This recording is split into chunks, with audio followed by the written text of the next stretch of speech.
Hi, Mrs. Daniels. This is Jordan Anheuser, and I'm sending in the rehearsal of my speech. So I'm going to start a timer to time it, and here we go. You never know what can happen in a day.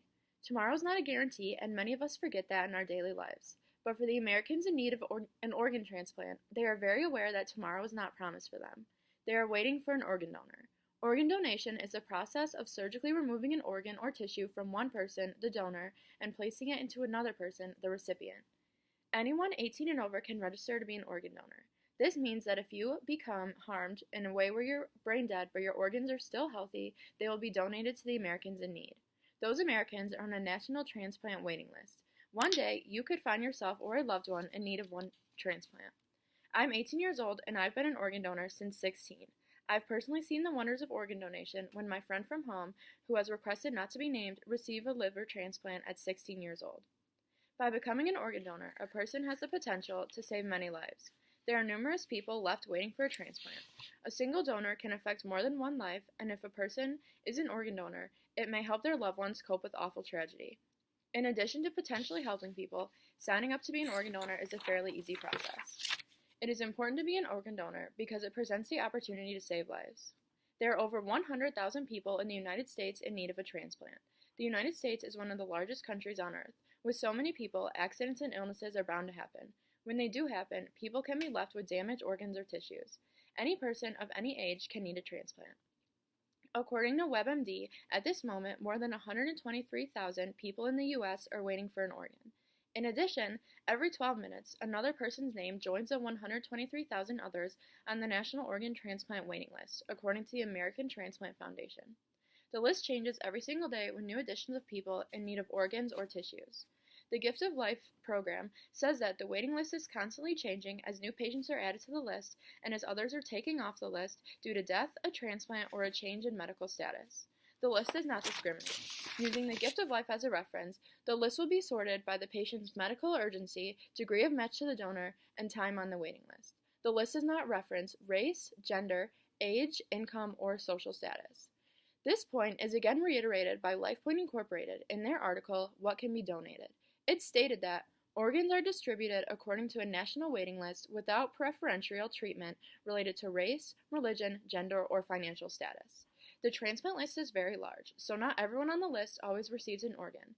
Many people die before they are given the chance to receive a transplant. Organs available for donation most frequently come from death due to brain injury.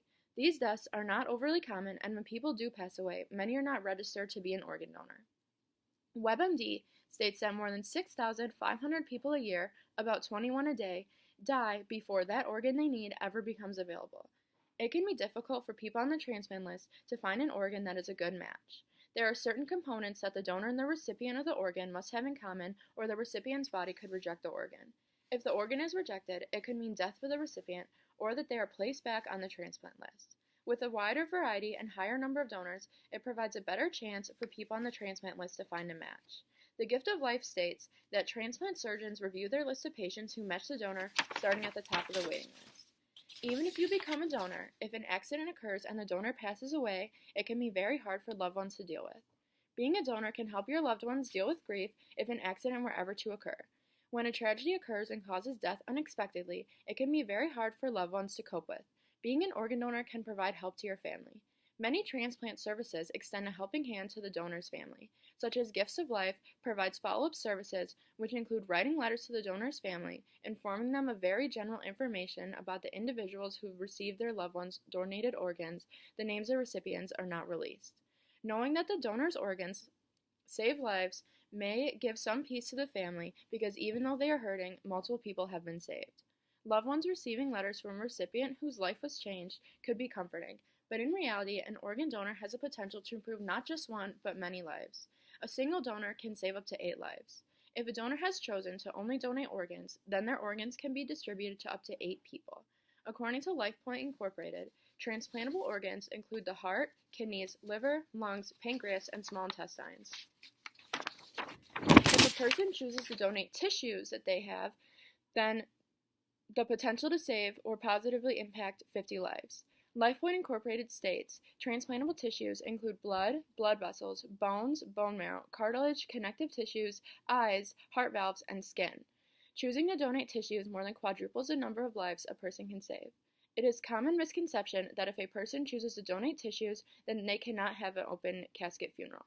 Gift of Life states organs and tissues are recovered from the donor. Tissue recovery such as bone, cornea, and skin occur following the organ recoveries. The appearance of the donor is not affected, and open casket funerals are still possible. Not being an organ donor is very beneficial, and it is also very easy. Being an organ donor is a simple process. There is more than one way to register. According to organdonor.gov, you can register online now in your state. Signing up is quick and easy. Additionally, you can sign up when you register to get your driver's license at the Secretary of State. Signing up to be an organ donor can change more than just your life.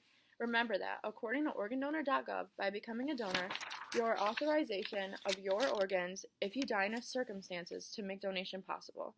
Donating organs and tissues has the potential to improve dozens of lives. Donors are always needed as the transplant list is constantly growing. Being an organ donor can also help comfort your family in times of tragedy with counseling programs and letters from organ receivers. Having the potential to save lives is an amazing thing and is very important to the world today. Considering that the process to become an organ donor is fairly simple, people should take advantage of the opportunity. It presents the opportunity to save lives, and there's nothing more incredible than that. Remember to be an organ donor today because you never know what's in store for tomorrow. See you Tuesday.